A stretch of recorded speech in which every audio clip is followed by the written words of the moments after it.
características específicas de cada proyecto, como lo es el sitio, el programa, los recursos humanos y materiales, los antecedentes socioculturales y la memoria. Hacer más con menos, se refieren a ello tanto en tiempo como en recursos e impacto, se ha vuelto un factor constante en su trabajo, una manera de lograr un fuerte lenguaje tectónico y sensorial, adaptándose a los tiempos y presupuesto de los clientes. Paralelamente a la práctica en el estudio, durante los últimos años, Pavel y Andrés han desarrollado la práctica académica en su alma mater, primero como asistentes y posteriormente en el año 2020 como maestros asignados en el taller de proyectos en la Facultad de Arquitectura de la UNAM. En 2019 fueron invitados como profesores en la Universidad UAV en Venecia. Su práctica ha sido reconocida por diversos premios, incluidos los Holcim Awards for Sustainable Architecture en 2014, The MoMA Young Architects Program en 2016 y The Emerging Voices en 2020 para el Architectural League of New York y el Fritz Heger Prize en 2020. Su obra se ha expuesto en el Museo de Arte Moderno de Nueva York, el Museo Maxi en Roma, la 16ª Bienal de Arquitectura de Venecia y la Galería de Arquitectura Liga de F. Pues bueno, los dejo. Muchísimas gracias por estar aquí.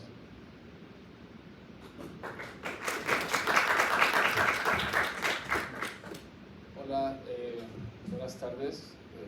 Primero que nada, muchas gracias por la invitación y para nosotros siempre es un gusto estar aquí en la Ibero. Bueno, esta foto resume un poco el día de la oficina, es la vista que tenemos desde el escritorio Andrés y yo constantemente con esta idea que compartimos con muchos arquitectos del trabajo en la oficina, ¿no? O sea, muchas veces se habla o estamos como muy vinculados a las redes sociales y ver qué estamos haciendo, pero para nosotros el día a día es esta imagen, estar trabajando con el equipo, haciendo maquetas, planos, presupuestos, todo eso. Creo que algo importante de nuestra disciplina, en la práctica que hemos desarrollado Andrés y yo, es que el trabajo constante, o sea, de lunes a viernes, estar en la oficina, como que te genera una disciplina para el trabajo del arquitecto. O sea, no lo hacemos por el reconocimiento, no lo hacemos por la fama, o sea, es por el gusto de la arquitectura y de estar trabajando en ello y que ello nos permita, digamos, nuestra vida diaria. Es una oficina que está ahora ubicada en San Ángel, que tenemos aquí ya 7 años. Sigue siendo muy pequeña, o sea, somos 5, Andrés y yo y otros 3, que han cambiado a lo largo de este tiempo y queríamos empezar esta plática hablando un poquito de lo que nosotros, o el proyecto en el cual nosotros decidimos tener una oficina, una práctica. O sea, cuando estábamos en la escuela, estuvimos juntos, Andrés y yo, desde el primer semestre, y luego fuimos cambiando de maestros, el intercambio nos separó un poquito, y luego ya cuando regresamos a hacer la tesis, que solo hicimos proyectos juntos el primer semestre, toda la carrera cada quien por su lado, en la tesis decidimos trabajar juntos. Yo tenía un proyecto de servicio social de la UNAM que vinculamos con tesis, no existe, o sea, el proyecto no existía, digamos, tenía la relación con el vínculo con la comunidad, y Andrés y yo hicimos equipo para llegarnos a la comunidad con el servicio social de la UNAM, con la tesis. O sea, como que hicimos una sinergia de todo lo que nos estaba sucediendo académicamente para no estar haciendo tesis, servicio social, prácticas profesionales, todo por todos lados, como que lo unimos en un solo camino para también pues, dedicar más tiempo de calidad a esto, ¿no? Entonces, en el desarrollo de este proyecto, que fue a lo largo de un año, hicimos un conceptual, un anteproyecto, todo, pero siempre con miras a que esto se construyera con las autoridades de Calakmul. Esto nunca pasó, pero bueno, Lo importante fue como tener esta ilusión como alumno de tener un proyecto que se fuera a construir y de la misma manera hacerlo con todo ese rigor de un proyecto arquitectónico, ¿no? Hicimos una investigación de sitio, hicimos una investigación histórica, hicimos una investigación de sistemas constructivos de la península de Yucatán, de la arquitectura maya, o sea, como que en cada uno de nuestros proyectos hay muchas referencias que nosotros buscamos dependiendo de lo que tengamos enfrente, ¿no? O sea, dependiendo del proyecto, el programa, las necesidades, lo vamos rodeando de información. Y bueno, este proyecto era un proyecto académico, con este ganamos el premio Horsi en 2014, fue un segundo lugar que nos supo así a oro. Conocimos muchos amigos de Latinoamérica, primero en Medellín, luego hubo un workshop en Nueva York, hicimos otras conexiones, pero creo que lo bonito de la disciplina también es que tu propio trabajo te vaya llevando a otros lugares, tal vez por un cliente, tal vez conoces una provincia nueva, tal vez ganas un premio y viajas, pero creo que lo bonito de la arquitectura es que te hace viajar y conocer otros horizontes. Ese es el interior de la maqueta, era una capilla y un centro comunitario, y fue muy lindo porque el trabajo que desarrollamos Andrés y yo era una investigación constante de trabajo casi que arduo y diario durante las mañanas en la biblioteca, una investigación que tenía que ver con sistemas constructivos, intereses en común y a veces no tan en común, que luego los íbamos vinculando, de la arquitectura nórdica, la arquitectura de Barragán. Siempre nos ha traído el tema de la luz en la arquitectura. Entonces, este proyecto, a pesar de que era académico, para nosotros fue un proyecto real, que aunque no lo construyó, se hizo el lazo para que nosotros decidiéramos tener una práctica, primero como una idea, ¿no? A partir de este proyecto y la relación que logramos tener con el director de la Facultad de Arquitectura de la UNAM, en ese entonces el arquitecto Marcos Massari, él conociéndonos, a él le piden una nominación por primera vez en el PS1 para invitar a unos arquitectos, y él nos nomina a partir de la experiencia que tuvimos con este proyecto. O sea, no habíamos construido nada y el director confió en nosotros. Creo que eso es algo muy importante que todos tenemos como seres humanos, es confiar en las nuevas generaciones y en las oportunidades que hay para todos, independientemente de la experiencia que tengamos. Entonces el director nos abrió las puertas, creyó en nosotros y creyó que nosotros podíamos darle que no le íbamos a defraudar. Entonces fue muy interesante porque el PS1 desde hace 20 años hacía este concurso que ya no se hace, y era invitar arquitectos y prácticas jóvenes de arquitectura en Norteamérica, pero nunca antes habían invitado a arquitectos mexicanos, ¿no? Siempre era Estados Unidos y Canadá. Entonces, un año antes de que se lanzara el concurso, entre 2015 y 2016, hubo una exposición de arquitectura de Latinoamérica en el MoMA. Y para desarrollar esa investigación y esa exposición, hubo una investigación que se desarrolló en la UNAM, y fue a través de ese vínculo que dijeron, oye, ¿cómo que no, que Latinoamérica, o sea, que Norteamérica no es México?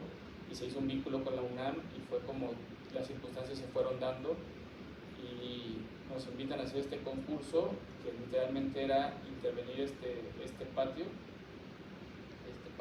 patios, ¿no? O sea, el PS1, sus siglas son de Public School One, que era la primera escuela pública de Queens, que es un territorio en Nueva York, que es cruzando, o sea, frente a Manhattan, cruzando el río.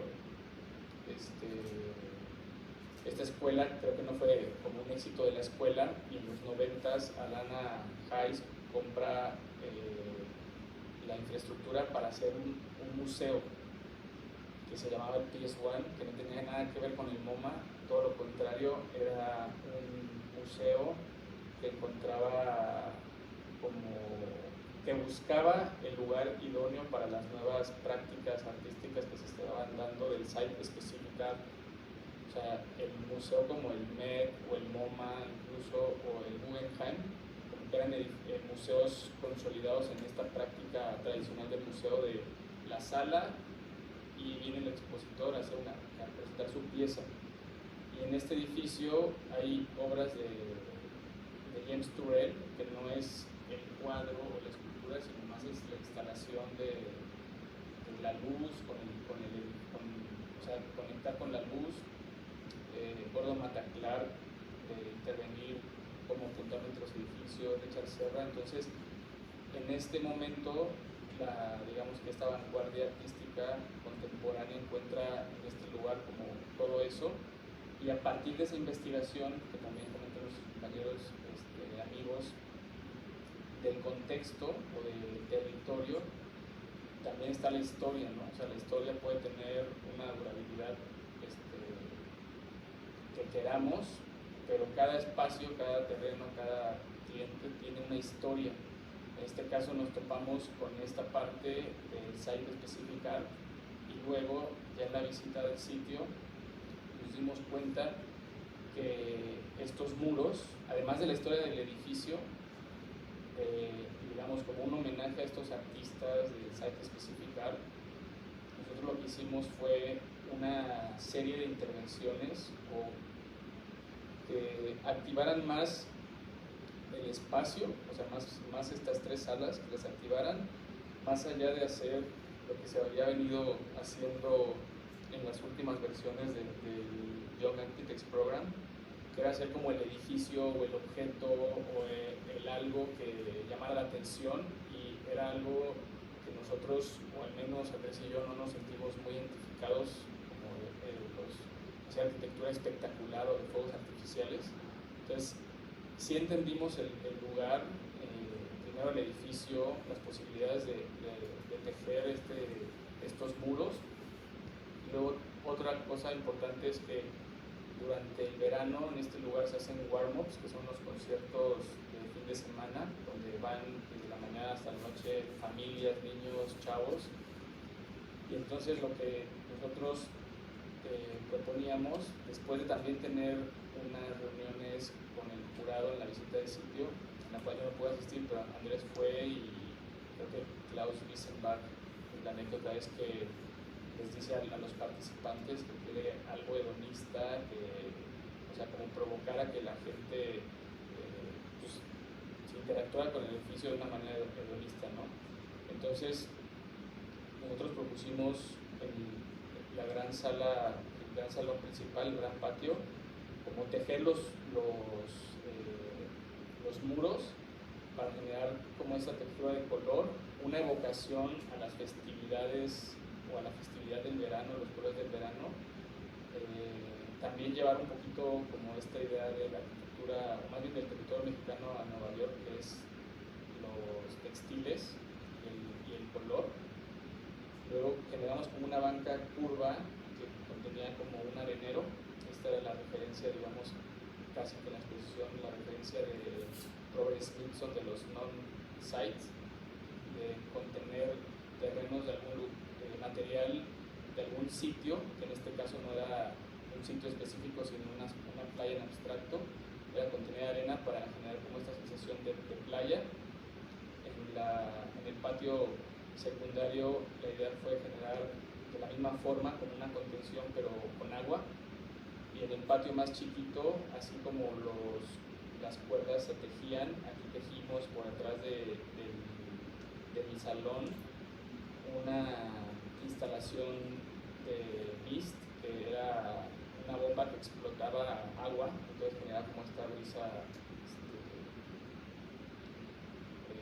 que refrescaba a la gente durante los eventos, ¿no? Algo que fue muy importante desde nuestros primeros, o sea, estos literales Escobar Solís, sus primeros pasos, porque todavía no fundábamos la oficina, sino que fue a través de este proyecto, cuando lo ganamos, que renunciamos a los trabajos que teníamos, nos fuimos a construir. Siempre hemos estado muy ligados a los procesos constructivos. no tanto que los tengamos que hacer, aquí era una necesidad porque el presupuesto no daba para tener a un equipo, nos fuimos nosotros a construir, con gente voluntaria, estudiantes de Nueva York, de las diferentes universidades de allá, se abrió una convocatoria, digamos, abierta para que estudiantes de Nueva York pudieran ir y nos echaban la mano. Un par de chavos de la UNAM que nos ayudaron durante el concurso, Rodrigo Mazari y Hiroshi Ando, fueron con nosotros. Entonces, creo que también en el vincularte con la construcción aprendes a las posibilidades de la arquitectura, ¿no? A veces cuando estamos en la escuela sin saber nada de nada, ni siquiera del ámbito laboral, mucho menos de la construcción, como que pues es muy fácil hacer una línea y pensar que se puede tener sola en el aire o algo, y creo que es importante el vínculo del trabajo de los estudiantes, de los arquitectos con la construcción. No necesariamente te tienes que ensuciar las manos, pero sí vincularte a ver, a observar, a estar atento en todos los procesos, y así cuando tengas un presupuesto más ajustado puedes entender con qué materia puedes hacerlo, ¿no? Estas ya son fotos de 2 momentos del pabellón, de la instalación. En el lado izquierdo es durante un warm-up, durante la tarde. Esta banca de contención se veía muy bien. En el arenero la gente también se echaba, había niños que hacían castillitos, estaba muy padre eso. Y algo que fue, con el tiempo, recibimos unas críticas de unos amigos, una amiga, cuando regresamos nos hizo un comentario que a mí me gustó mucho, que fue que llevamos algo muy mexicano al PS1, porque en México pones una alberca en el patio y la gente se mete, ¿no? Y aquí era muy padre porque la gente no sabía que había una alberca, entonces estas 2 niñas un lunes cualquiera fueron a Nueva York, vieron esto y se metieron. O sea, como que hicimos del lugar algo, como que lo activamos simplemente con un programa y no con un edificio, con una forma. Aquí más bien fue como la programación de ese museo, ¿no?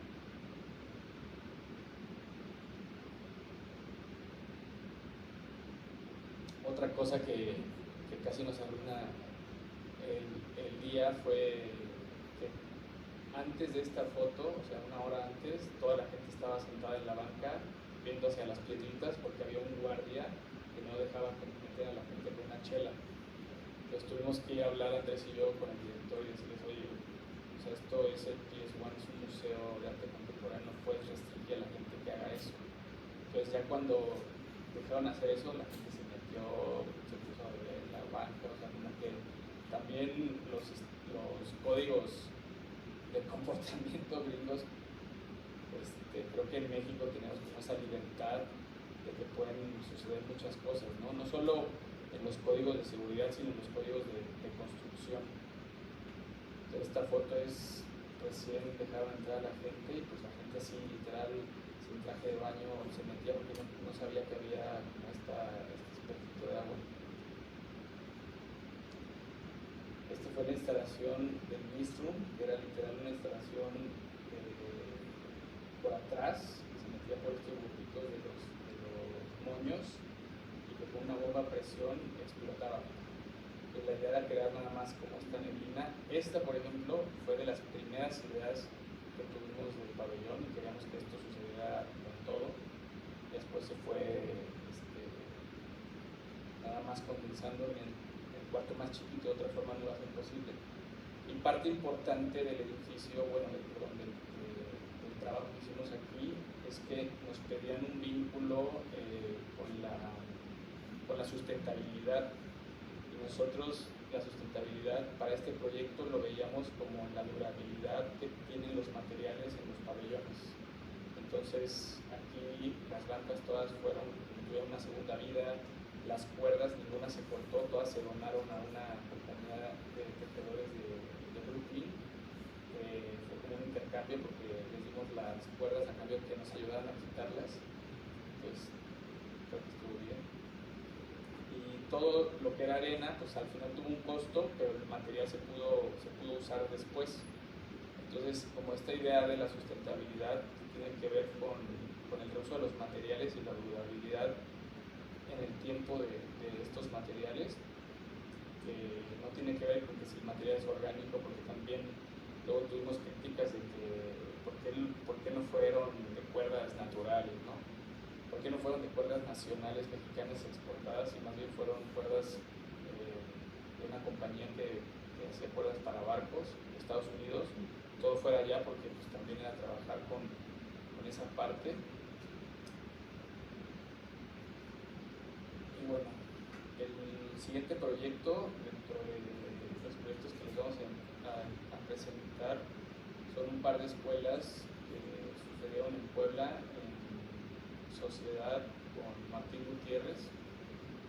En ese entonces Martín Gutiérrez hijo trabajaba con nosotros y fue el vínculo para hacer este proyecto en colaboración, porque su papá tenía mucho trabajo, logramos hacer química, y fue a partir del sismo que en Santa Isabel Cholula, que es el pueblito que está aquí arriba, que tiene dos poblados, San Martín Tlamapa y Santa Isabel Cholula, se hicieron dos escuelas a partir de esta estrategia, ¿no? O sea, creo que es importante, como dice el dicho de cómo está el sapo la pedrada.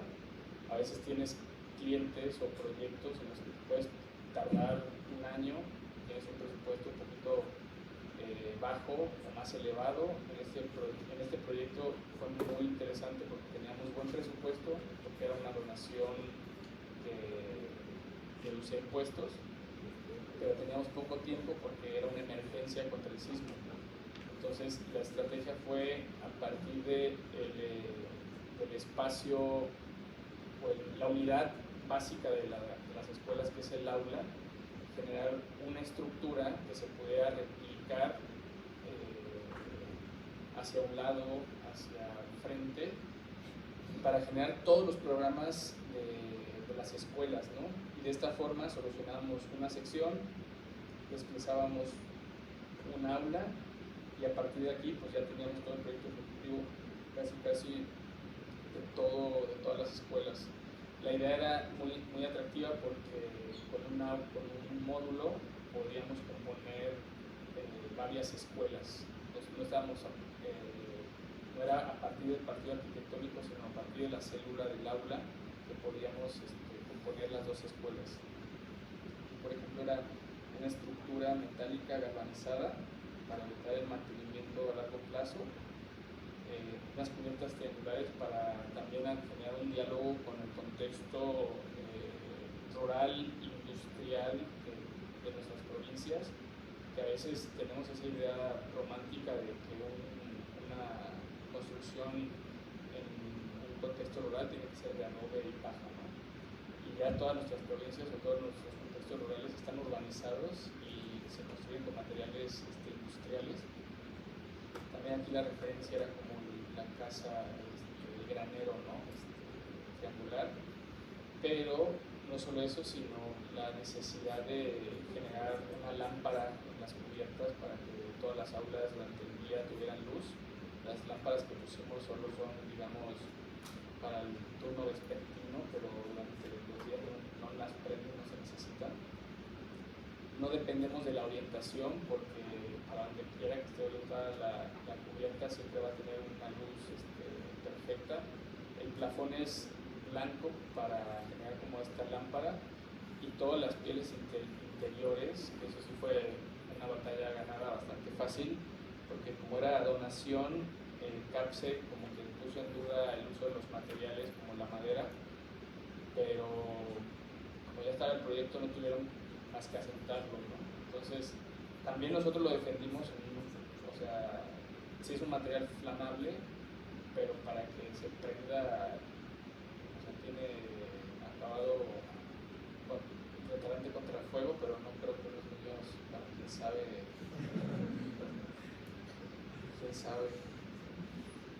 Pero bueno, o sea, creo que no hay que tenerle prejuicio a los materiales porque al final todos los materiales, o sea, telas o lo que sea, es flamable. Entonces, estuvo muy interesante este proyecto. Así llegaron las piezas, todo tornillado para no lastimar con soldadura galvanizado. Los paneles, Martín Gutiérrez, papá, ya había tenido la experiencia de trabajar con esta empresa que se llama Dureza, que son unos paneles de concreto GRFC, son concreto con fibras sintéticas que puedes tener hasta 1 centímetro de concreto. Y estas costillitas que le hicimos, además de modularlo para tener ventanas de diferentes proporciones, eran como una estructura para el panel. Entonces tenemos toda la estructura y todos los paneles de 240x3 llegaban a instalarse muy fácil, teníamos que levantar ladrillos. Esta es la escuela José María Morelos en San Martín Tlamapa, perdón, en Santa Isabel Cholula. Aquí se conservó el galpón que hay aquí y estos dos edificios que no sufrieron daños, pero la escuela que estaba aquí sufrió muchos daños. Lo emplazamos en este mismo lugar. Como no teníamos vistas, lo que generamos fue como un corazón, patios, o sea, como un centro de escuela, entrando desde la plaza como cívica o el edificio de servicios y todas las aulas, digamos, en doble para que cada una tuviera vista a un patio, y aquí la biblioteca como el gran articulador de la zona de aulas.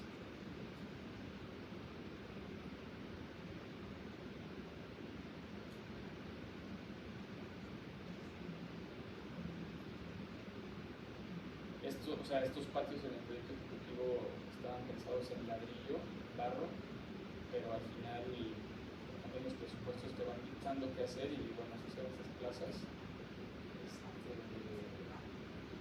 La importancia, por ejemplo, de estas ventanitas, aprovechando la modulación de los muros, las pusimos a una altura en la que los niños pudieran tener como ese contacto directo con el patio, tan directo que cuando dan el timbre se sale por ahí, no por la puerta, ¿no? Entonces está padre porque cuando generas como esta relación del niño con el edificio, que no necesariamente tiene que ser como el clásico funcionamiento de las cosas. Esta es la otra escuela en San Martín Tlamapa, Miguel Negrete, que es interesante porque con el mismo módulo generamos otra composición, que es el cuerpo de administrativos, donde está la dirección, la biblioteca aquí completa, los salones de usos múltiples cómputo, el edificio de servicios idéntico al otro, pero más compacto en el área de comedor porque tenía menos alumnos, la plaza cívica, digamos como una bahía de descenso porque aquí pasa un camino rural, entonces aquí es una carretera, ¿no? Tenemos como esta bahía, un buffer, luego la plaza cívica, por último las canchas.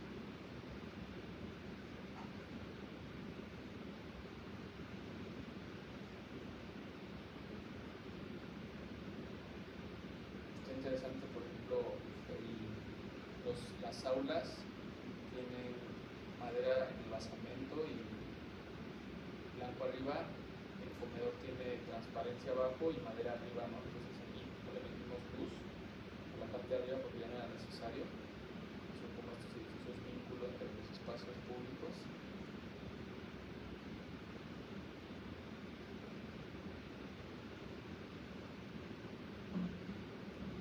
Bueno, ahora vamos a hablar de dos casas, como que también la idea de la presentación era un poco enseñar en esos 8 años de práctica la variedad de proyectos que nos ha tocado hacer, y vamos a hablar ahora de dos casas en la Ciudad de México que hablan pues mucho también de la realidad de la Ciudad de México, de las periferias, de la autoconstrucción, de los contrastes socioeconómicos de una y otra casa, y cómo, digamos, como arquitectos tenemos esa labor, ¿no? de ser, como decía Enrico, traductores, ¿no? de necesidades, y nos gusta pensar que la arquitectura puede ser para todos, ¿no? No nos limitamos a hacer arquitectura solo para ricos o arquitectura solo para pobres en contextos rurales, sino que nos gusta hacer de todo, y cada proyecto tiene su chiste, ¿no? Esta es la parte sur de la sierra de la Jusco, justo por la salida a Cuernavaca, que era a la altura de la caseta de cobro de la carretera, de la autopista federal, ¿no? Que va a Cuernavaca y Acapulco. La casa Nakazone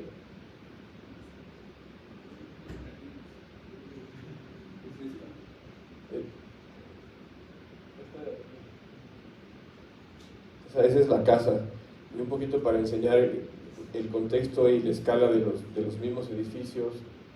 Todo esto, pues hace poco tiempo eran terrenos ejidales, y con el crecimiento de la mancha urbana en las periferias y sobre todo en estas sierras,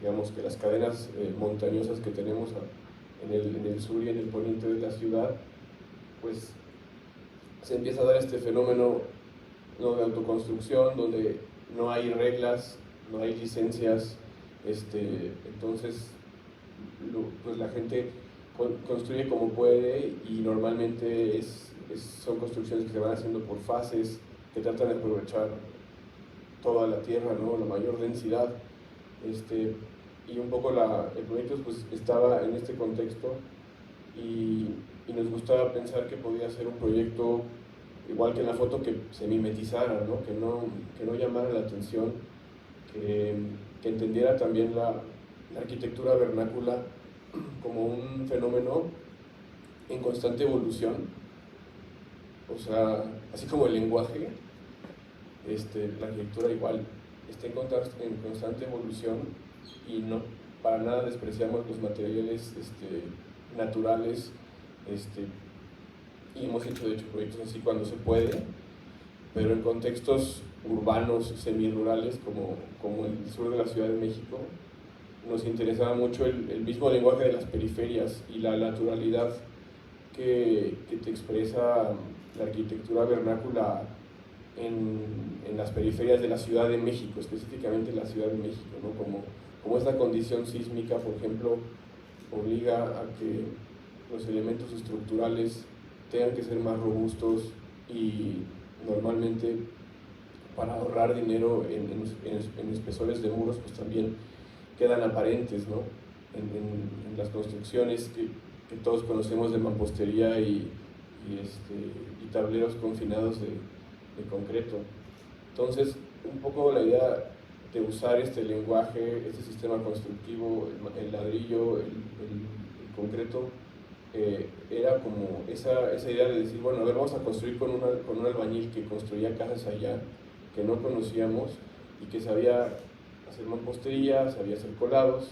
Entonces también esa idea de trabajar con lo que hay en el lugar condiciona que, por ejemplo, en las escuelas pasadas pues hacíamos todos prefabricados, y en este caso, porque no había tanta prisa y un presupuesto más limitado, nos dimos también el lujo de trabajar con sistemas más artesanales que dominaban bien. La piedra, por ejemplo, volcánica, pues es también algo muy particular del Valle de México, ¿no? por todos estos, por el eje neovolcánico transversal que alguna vez estuvo activo y generó todo este mar de lava que cuando llegamos al terreno pues estaba todo lleno de piedra volcánica. Toda la usamos para la cimentación y también para consolidar este muro de piedra que se ve aquí, que ocurrió también durante la construcción, ¿no? Esa decisión de hacerlo de piedra se tomó durante la obra porque existía ahí un murito de piedra volcánica que dividió un corral de los vecinos que dividía las dos propiedades, porque todos estos eran ejidos, y se usó esa piedra y se consolidó ese muro para que fuera el muro de colindancia, y aparte que de ese muro surgieran, digamos como si fuera una extrusión, las circulaciones, los elementos de circulación vertical, ¿no? Las escaleras. Hay una escalera exterior y una escalera interior, y ambas salen del muro y son hechas también de piedra volcánica. Esta es la obra que la verdad es que en obra se tomaron muchísimas de las decisiones, y eso es muy bonito también cuando puedes tú llevar las obras, en el caso de las escuelas, pues por temas legales, ¿no? Tú bueno, el gobierno, si es obra pública, no puedes diseñar y construir, pero sí tuvimos una supervisión muy cercana, y en el caso de esta casa que estaba cerca, y que era lo suficientemente pequeña y sencilla para poder hacerla nosotros, tuvimos la oportunidad de experimentar y hacer muestras para ver el acabado de los ladrillos. No fue algo que se decidió en el proyecto, ni que se visualizó en renders, ni en maqueta, fue algo que se decidió en obra, y son esta clase de cosas cuando trabajas con materiales artesanales que que puedes experimentar y sorprenderte, ¿no? mientras lo haces. Este muro ese es el muro de piedra que les decía, y esta sección explica cómo al llegar de la calle, primero tienes esta entrada se me olvidó mencionar que la casa originalmente iban a ser 2 casas, generamos una como prototipo para que se pueda replicar de esta forma y pudiera permitir tener espacios comunes en ambas casas, y que cada una tenga un patio central. Al final se construye solo la casa del fondo y queda este gran jardín al frente que está muy, muy padre, y del cual llegas por estas escaleras, ¿no? Vas bajando así gradualmente hasta el acceso, y luego la circulación vertical se encuentra en ese mismo eje, ¿no? Y como también este elemento de piedra, las escaleras, el vestíbulo, se convierten también en un elemento que controla la temperatura de la casa, porque con esos tragaluces que están orientados al sur, pues todo el día le da la luz a la piedra volcánica, y la piedra volcánica puede llegar a contener el calor durante la noche bastante bien. Entonces es una casa que es bastante cálida cuando hace frío, y pues cuando hace calor abres las ventanas y ya. También eso es otra cosa, ¿no? Es como que queremos hacer todo tan automático, y la verdad es que la sustentabilidad desde sistemas pasivos en climas como México funcionan perfecto, ¿no? Otra cosa muy padre de la casa fue el pensar en los espacios comunes como un espacio que no es nada más el comedor y la sala, sino que se articulan a través del patio, y que en dado caso se puede llegar a abrir ambos ventanales y se puede convertir en un gran espacio común en la parte de abajo, que también queda jerarquizado y tiene como este toque que da también calidez y funciona estructuralmente, que es el tapanco de los cuartos que quedan justo arriba de los 2 espacios públicos principales, porque la clienta quería un piso de madera, pero haciendo cálculos, pues una losa maciza con un piso de ingeniería decente, pues iba a costar mucho dinero. Como eran espacios que ya estaban al interior y ella vivía sola, no era una casa para una familia ni nada, no tenía problema tanto con el ruido, decidimos ofrecerle una opción de tapancos para los cuartos que le generaran pisos de madera a los cuartos, y también un sistema de viguerías estructural, ¿no? Que genera el plafón de los espacios inferiores. Digamos que en planta en el acceso tienes también esta espina dorsal de servicios, ¿no? Donde hay un medio baño, la cocina, circulación vertical. En la parte de arriba tienes el cuarto de lavado, un baño completo, un escritorio, circulaciones, ¿no? Para vestibular cada cuarto, y digamos que esa jerarquía, ¿no? de cambiar los pisos en los espacios principales de concreto a ladrillo, el sistema constructivo de las losas de concreto a madera, y en los cuartos, por ejemplo, en el cuarto tener la calidez de tener un piso de pino choncho, y no un piso de ingeniería de 7 milímetros, pues es totalmente otro espacio, otra calidad, ¿no? Sin tener que acercar a las cosas. Me gusta también esta foto de atrás de cómo la casa se tensa con los muros preexistentes y genera también esta clase como de patiecitos, este patio por ejemplo para la cocina que sirve para iluminarla y ventilarla y que también tiene pues otra condición, otra escala, no es para salir sino nada más para contemplar, digamos, y se genera pues por esa irregularidad de los terrenos. Y bueno, por último, esta otra foto, ¿no? Súper contrastante con respecto a la foto de contexto de la casa Nakazone, también en la periferia de la Ciudad de México, o en el Estado de México, ¿no? el área conurbada, también en un sistema, está dentro del sistema del eje neovolcánico transversal y de las barrancas digamos, que constituyen el Valle de México, y cómo también, a pesar de que son, digamos que construcciones hechas por ingenieros y arquitectos, son casas que a veces hasta se sienten más torpes en su emplazamiento y en su relación con el contexto natural de las barrancas, que es tan importante para la ciudad, ¿no? Que parece que son autoconstrucción, construcción pagada.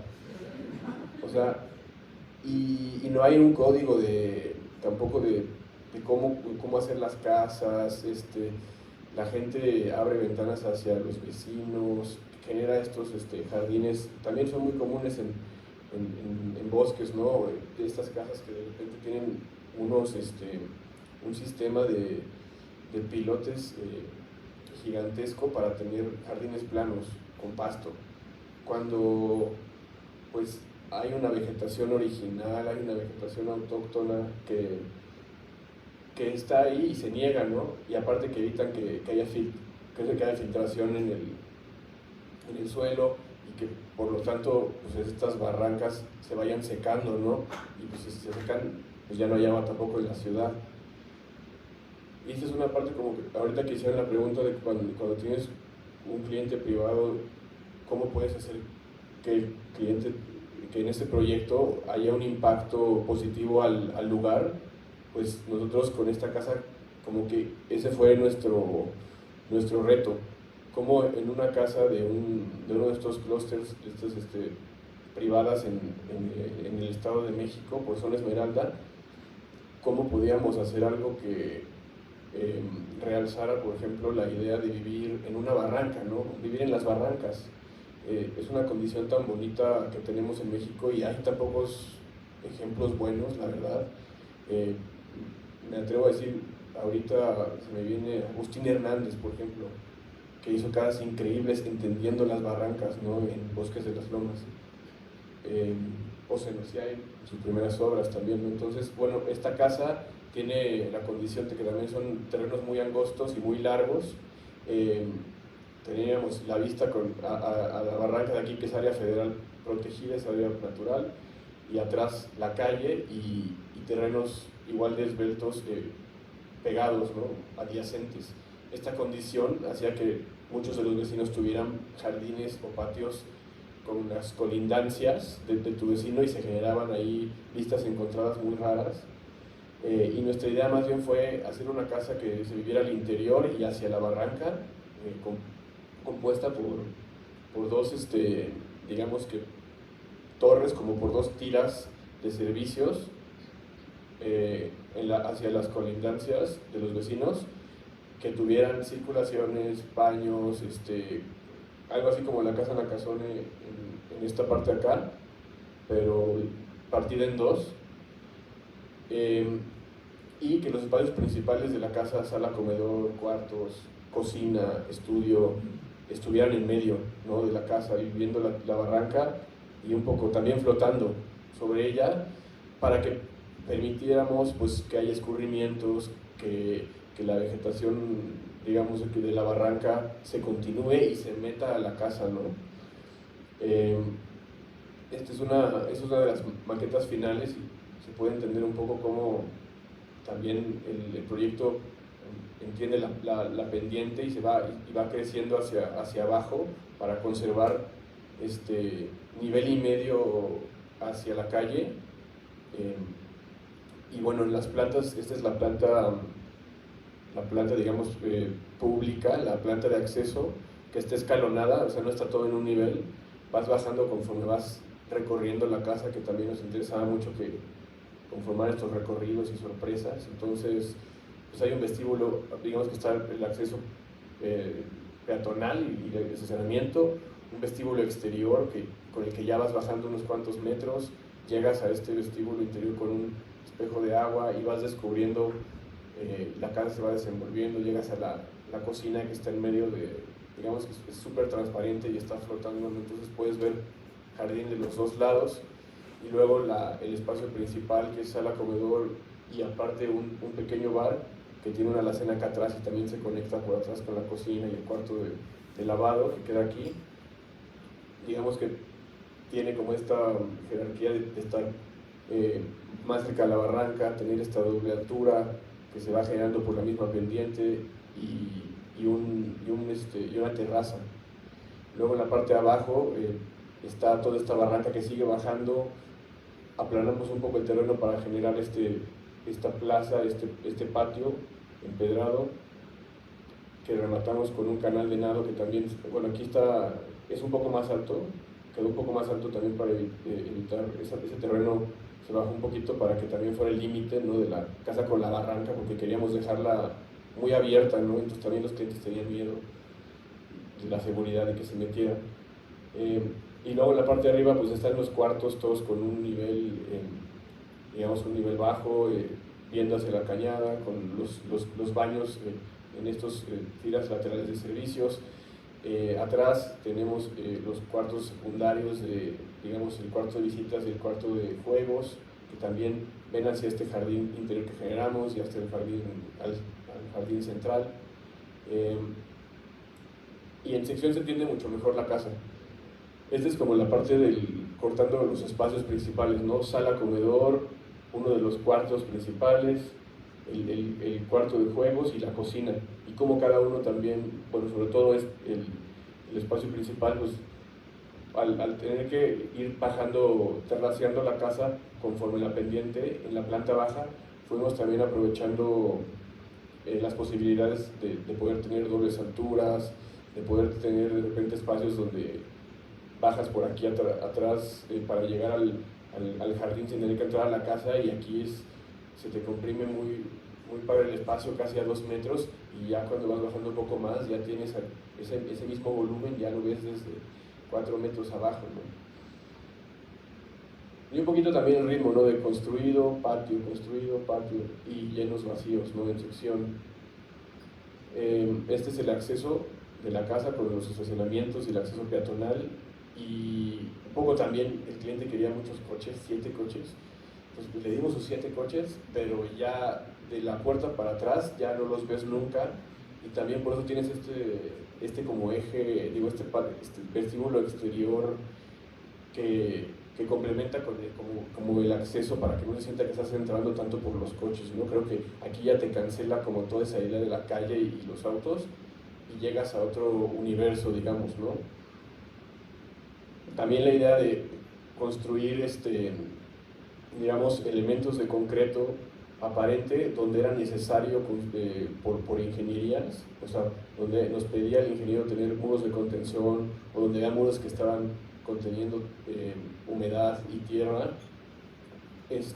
Entonces generamos esta especie de tablones de madera que se repetían en distintos puntos de la casa, pero en sí, digamos que la materialidad no era tanto el material como el concreto, sino el entender el concreto y el cemento, porque los aplanados son de mortero, el cemento, que digamos tiene esta condición que se puede usar en forma aparente, que se puede usar en aplanados finos, en bruñidos, ¿no? Y cómo también convencer a un cliente de que su casa no se pintara, que los materiales, aunque son aplanados, el blanco es un estuco y es mucho más liso y brillante, ¿no?, que el gris, pero digamos la idea de que no tienen color, el color lo da el mismo material, ¿no? El cemento y el estuco.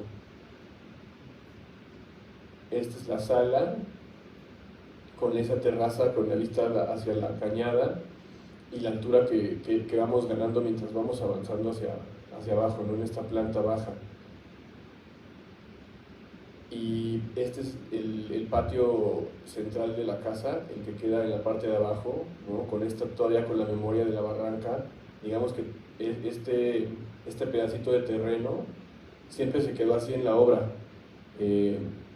Tratamos de intervenir lo menos posible y también durante la obra se fueron dando estas decisiones, por ejemplo, de cómo contener la barranca, porque si se fijan como que la pendiente no va como de aquí a acá, sino va diagonal de este punto a este punto más bajo, el punto más alto, el punto más bajo, y como el tener ahí todos los martes que íbamos a obra, ese pedazo de topografía mientras estaban construyendo los volúmenes de arriba, nos empezó a dar pie a empezar a buscar esas soluciones que en el proyecto ejecutivo pues como que al final nos dimos cuenta que no estaban tan padres como pensábamos ya en el lugar, ¿no? Otra cosa que te permite tener como esta injerencia en la obra.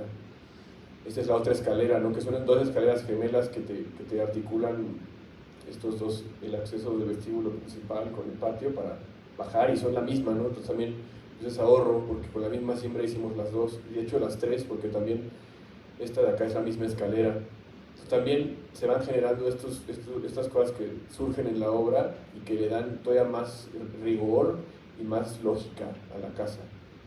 Y por último, es la vista del patio hacia la cañada, cómo está flotando el volumen de la sala y el remate queda súper padre del espejo de agua. Cuando se metía el sol, porque ese era el poniente, todos los rayos del sol que pegan en el agua luego rebotan en los plafones blancos. Está bien padre. Eso es todo.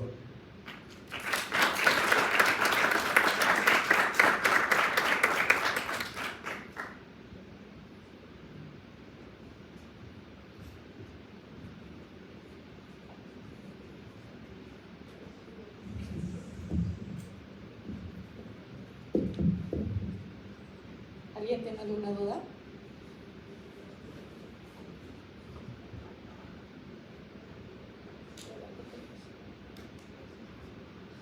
Hola Pavel y Alejandro. Andrés. Gracias por la presentación y por la explicación de sus obras. Tenía una duda en relación al proyecto de la casa Nakazone, que me llama mucho la atención, que en los interiores como que los espacios son muy minimalistas, como de muebles, ¿no? O sea, por ejemplo, esta foto que es una cama, pero o sea, es casi como el colchón que está puesto sobre el suelo, o en general como los espacios pues, se ven como muy limpios, se ve mucho el acabado. Mi duda era si aquí en su relación con el cliente esto era como intencional, como de dejar como la casa muy limpia, o si fue más como decisión suya, o cómo fue esto. Bueno, perdón.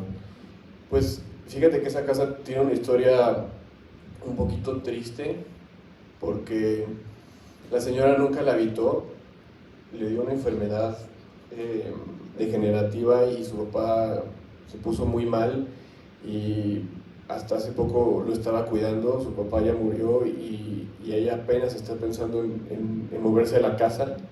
También con su enfermedad, como que ya la idea de subir escaleras ya no es tan atractiva.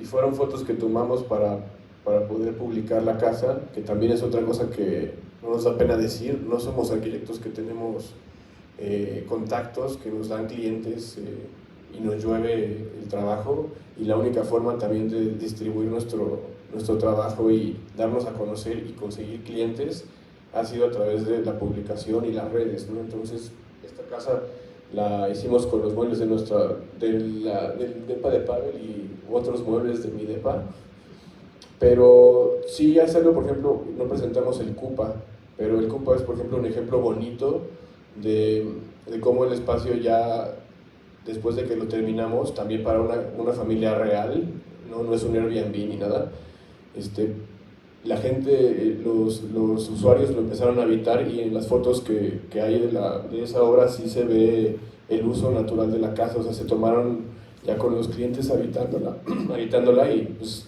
estoy de acuerdo que sí es totalmente otra atmósfera, como mucho más natural, ¿no?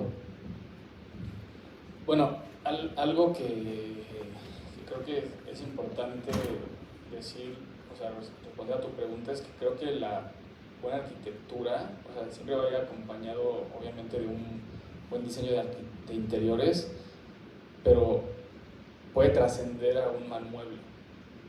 O sea, un buen espacio, o sea, la señora iba a poner aquí sus muebles y nosotros pensamos en que cupieran, hicimos un levantamiento de sus muebles para que... Exacto, pero no siempre vamos a tener el control del mobiliario, y a diferencia de esto, que aquí sí, con toda la hueva del mundo, a veces iba con la familia un sábado a Liverpool a ver sillones, pero era por el bien del proyecto, pero era como estando chutando ahí las discusiones entre los clientes de no, quiero gris, no, esto, ¿qué dice el arquitecto?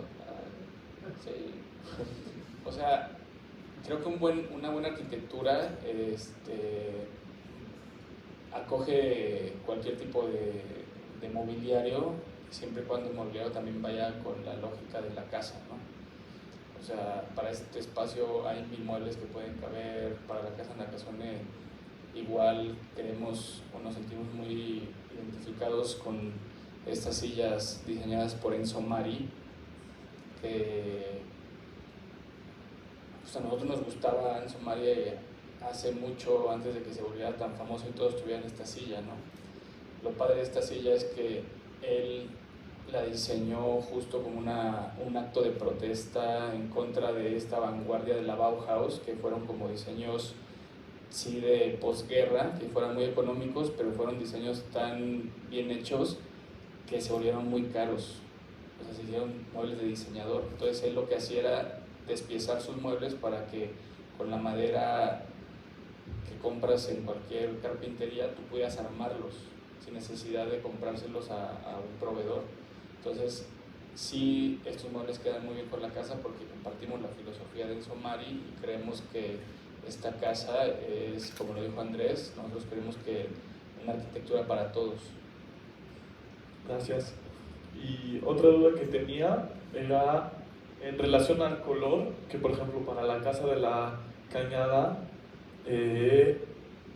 dijeron como quiero que haya el color natural de los materiales, y aquí por ejemplo, que eso creo que es el baño, lo que está en azul, como que ustedes lo pintaron, entonces, o por ejemplo en la casa de la Cañada sí le ponen a aplanar el mortero a los tabiques, bueno supongo que era tabique o no sé si era block, pero y aquí lo dejan como aparente, o el cuadro ese que hay como un cuadro rosa, no sé si eso también fue como tuvo que ver con ustedes o no, pero un poco esa duda sobre el color.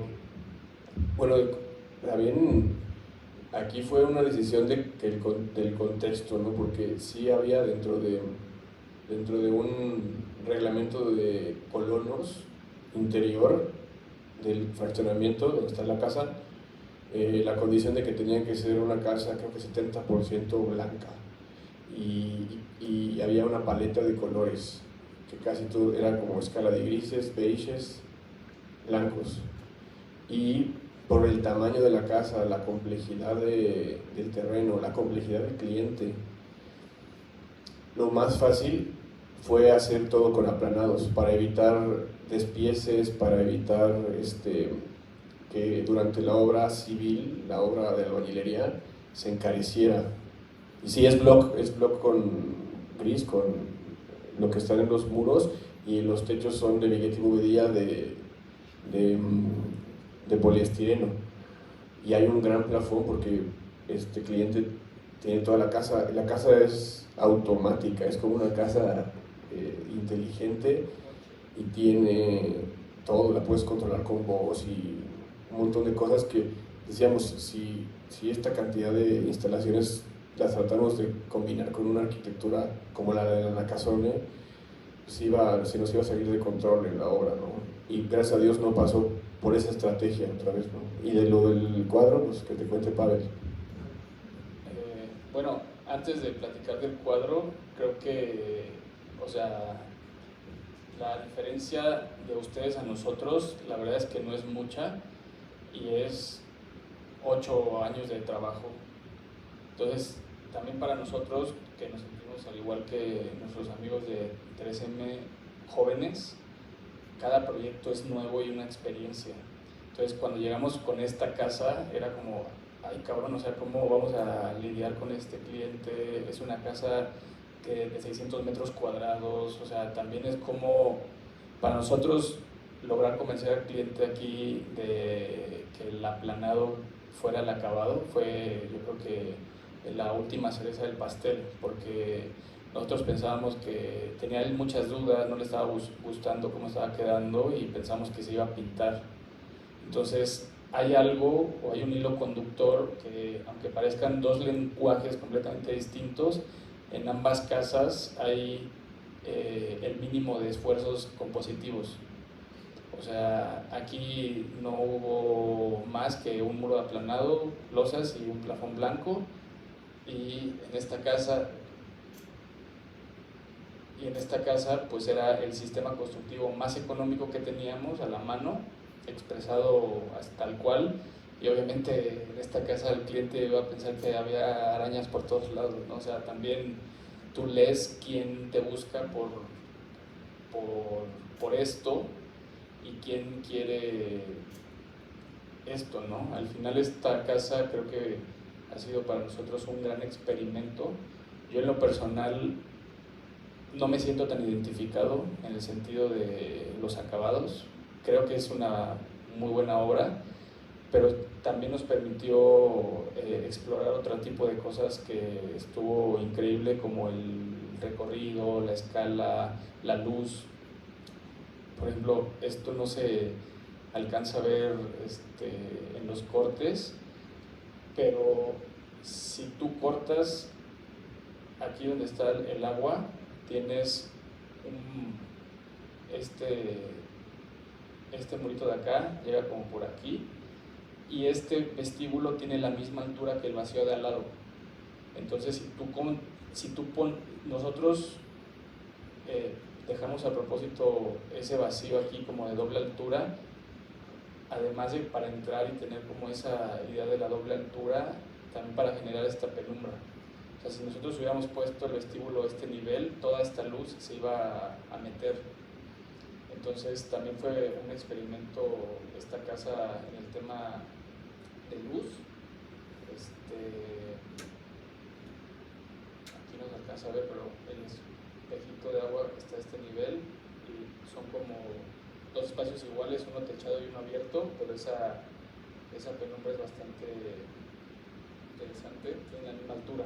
Entonces, al final cada proyecto es como un campo de experimentación. El tema del cuadro, nosotros siempre estuvo él muy necio de que quería que nosotros le hiciéramos como una pieza o algo. En el caso de también es muy curioso y muy chistoso porque yo tengo como un conflicto estético con esta idea de estas macetas, de que se pusieron muy de moda, que es extraer los corazones de las piedras para hacer como columnas de la cantera. Entonces, al revés es una maceta, ¿no? Entonces estas macetas las vemos por todos lados y nosotros a los paisajistas no se las pedimos y las llevaron. Entonces las apilamos para hacer una escultura y creo que funcionó mejor. En el caso del cuadro, pues también la idea era un poquito con el cliente decirle que esta casa, el color iba a ser todo lo demás que no fuera la casa, ¿no? El piso de madera, la vegetación, el cuadro, o sea, es una casa que aguanta el color, pero ya como cuadro, ¿no?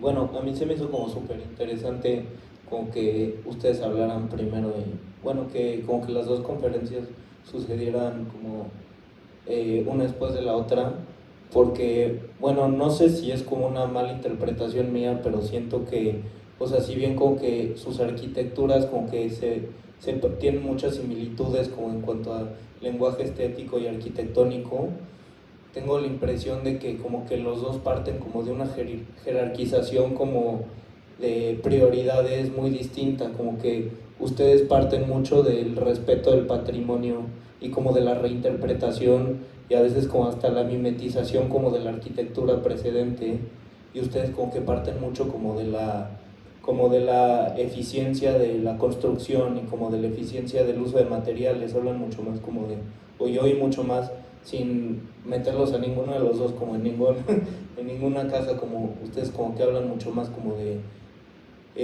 técnicas constructivas eficientes, incluso lo que dijiste, Pavel, como de la escuela, que tú partiste, que muchas veces se parte desde el precepto de que una escuela rural tiene que ser de adobe y no forzosamente es así. O sea, muchas veces como que se pueden lograr muchos más efectos arquitectónicos con técnicas completamente diferentes, y es como a lo que voy, como ustedes qué tanto, o sea, toman en cuenta como la importancia como de la memoria cultural en sus proyectos, ¿no? O sea, si realmente es algo como imprescindible, porque pues en una escuela rural muchas veces es posible que justo estas ideas como de memoria y de arquitectura vernácula acaban siendo un capricho cuando la técnica constructiva más eficiente es otra, ¿no? Esa es como un poco la duda que tengo incluso para los dos. Bueno, gracias por sus comentarios. Nosotros nos acabamos de conocer el año pasado, en septiembre-octubre, en Pamplona, la Bienal de Arquitectura Latinoamericana, y fue una muy bonita sorpresa porque Valentino es del 90, Enrico es del 88, nosotros igual, y nos sentimos como muy identificados porque son dos prácticas en dos contextos muy distintos, y muy parecidas a la vez. Y creo que sí hay una diferencia en el sentido de que el contexto donde tú tienes tu práctica también es tu punto de partida, y creo que eso no hace que una u otra sea mejor. Creo que también, si fueran al revés los casos, creo que también nosotros tendríamos como ese patrimonio cultural que tiene el Bajío y tiene Guanajuato, como muy arraigado en nuestros proyectos. En cambio, nosotros vivimos en la Ciudad de México, yo soy de Nayarit, de Tepic, pero vivo aquí hace 15 años, y la Ciudad de México te hace como pensar desde otro lado, ¿no? Entonces, creo que los dos partimos del contexto o de entender el lugar desde otros lados, tal vez, desde otras perspectivas, pero nunca después del proyecto, o sea, siempre antes. O sea, nosotros creo que es lo que tenemos en común, y en el poco tiempo que hemos coincidido hemos hecho una muy bonita amistad. Y bueno, no sé si quieren decir algo ustedes.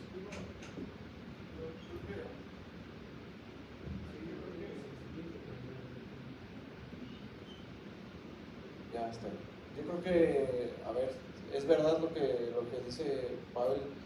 Yo creo que pues hay una responsabilidad. También nosotros obviamente pues escogemos los materiales, ¿verdad? Y entendemos una manera de construir dependiendo también del proyecto, y eso va dentro de la estrategia, ¿no? O sea, como nosotros decimos, la estrategia nace, que inclusive es lo mismo que hacen ustedes, o sea, desde ver el lugar, ¿no? El caso de la barranca, pues la estrategia es mantener la barranca, ¿sí me entiendes? O sea, ya lo demás, ahora sí que es como, está la estrategia y la arquitectura lo va a resolver, ¿sí? O sea, puede ser, la casa pudo haber sido amarilla, o pudo haber sido de ladrillo, pudo haber sido de concreto completa, como ellos hubieran querido, pero el chiste es como, ¿qué es lo que quiere el edificio? Y los medios pues es cómo lo vas a resolver, si va a ser en acero, si va a ser en ladrillo. Digo, nosotros en el caso del módulo, el ladrillo, porque pues bueno, la mano de obra precisamente lo sabía pegar muy bien, inclusive pues hicimos unas hiladas, juntábamos el ladrillo en esta parte no tenía juntas, sino iba todo hacia hueso, y las hiladas hacían que el edificio se hiciera también más horizontal, pero también es entender la posibilidad del material y sobre todo de la mano de obra, como dicen ellos, pues en la casone, pues sí, pues hay albañiles que pegan muy bien el tabique y la piedra, y es lo que saben hacer toda la vida, pues ¿para qué lo pones a hacer una casa de concreto con la cimbra perfecta tipo suiza, ¿no? O sea, pues es ilógico, caro y desgastante hasta para uno mismo, ¿no? Porque quieres que las cosas queden perfectas. Entonces, pues también tiene que ver mucho con, pues, como dices, de dónde vienes, qué posibilidades hay y qué es lo que se hace ahí. Pues, y ahí ya, pues, generas pues, tu lenguaje, ¿no?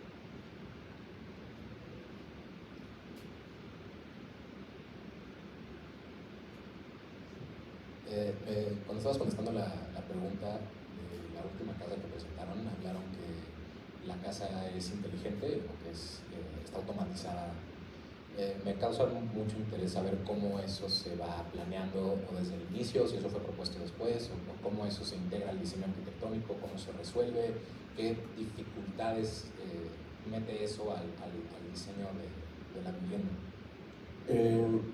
Pues digamos que se va planeando idealmente desde el principio, y conforme va avanzando el proyecto y se va detallando y llegas a las ingenierías y al proyecto ejecutivo, ahí ya es cuando trabajas mano a mano con el ingeniero y vas encontrando espacios para albergar estas instalaciones, ¿no? Digamos que, y te digo, empiezas desde el principio cuando quieres una casa así, porque desde el principio hay que pensar en esa estrategia de, pues vamos a tener que meter plafones. Si metemos losas aparentes, va a ser un tema complejísimo poder meter todas las instalaciones que tenían que ir por el plafón, de sonido, de luz, hacer ductos para instalaciones, que puedan pasar cables, que puedan pasar toda clase de tubos, dejar los espacios, ¿no? Creo que es muy importante como arquitecto, no vas a calcular el circuito, pero sí tienes que entender cómo funciona un circuito, cuáles son, por dónde van a ir las trayectorias de tus instalaciones para dejar los pasos, dejar ductos, dejar un espacio para el site, por ejemplo, porque estas casas inteligentes necesitan un site, tienen una compu ahí que hace un montón de cosas, ¿no? Y es esta estrategia, ¿no? Que hemos visto de tener estos espacios. Los plafones no es que me gusten o no me gusten, pero para este proyecto con este tipo de instalaciones era lo mejor, ¿no? Entonces, desde ahí se va planeando, ¿no? Si el cliente te dice, quiero esto, pues tratas de llevarlo a cabo sin que esté peleado con el proyecto, porque no es así. Lo bonito de la casa al final es que no se ve toda esa complejidad, o sea, y es algo que nos gusta, que no tuviera tanto tampoco esa parte como de high-tech tan expresiva, ¿no? En una casa que era como más silenciosa. Y sumando un poquito lo que dice Andrés de la estrategia, aquí también fue cómo hacer una casa tan grande, relativamente económica en el sentido del costo del metro cuadrado, no del total de la obra, y que nos permitiera meter las instalaciones. Esto fue, o sea, una monserga porque, o sea, los muros ya estaban cerrados y de pronto el cliente quería un nuevo contacto, entonces había que ranurar el muro, pero si hubiera sido un muro de concreto era imposible. Entonces también la idea a veces equivocada que tenemos de que siempre los acabados tienen que ser aparentes o que las lonas tienen que ser aparentes, pues en este caso vamos a trabajar con aplanados y con un sistema de block hueco para que se pueda ranurar cuando se necesite. Nosotros estuvimos más bien coordinando la parte de arquitectura con el cliente y con el especialista de domótica, porque a veces ni estábamos nosotros y el cliente le decía, no, ahora quiero el apagador este, era como de, bueno, pues ya que, o sea, no le pasa nada a la casa si le aparece un nuevo contacto, y me sorprendí al final lo sencillo que es casi, por poner un ejemplo, si este fuera un contacto, aquí al lado hay, o adentro del contacto hay un dispositivo que va al site y se conecta a ese contacto.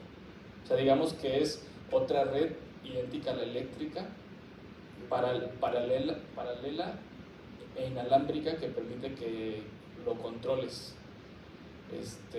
Nosotros no somos muy adeptos de esas tecnologías porque pues, al final, como dice Glenn Morcott, como la arquitectura como la ropa, es como una ropa más del ser humano. Entonces, si a ti te da frío, pues te pones un suéter, no aprietas un botón y el suéter aparece, ¿no? Entonces, aquí también, si luego no quieres, quieres controlar la temperatura, puedes cerrar una ventana manual. Entonces, sí fue una estrategia de cómo hacer la casa para que sucediera lo otro, sin nosotros involucrarnos demasiado también.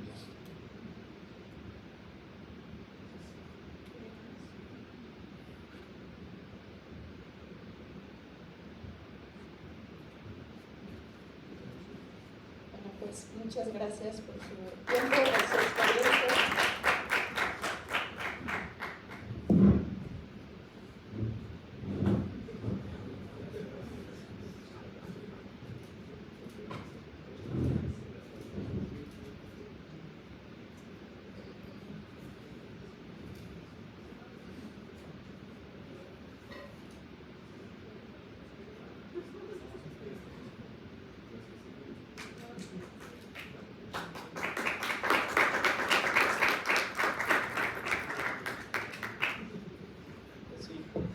Cerramos este primer día de charlas con Escobedo Solís, muy interesante. Igual muy padre ver como una práctica tan cambiante, ¿no? en estos proyectos tan diferentes, pero pues que igual se acoplan a las necesidades de ese momento. Muchísimas gracias y pues nos vemos mañana, igual a las 10 de la mañana.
Gracias.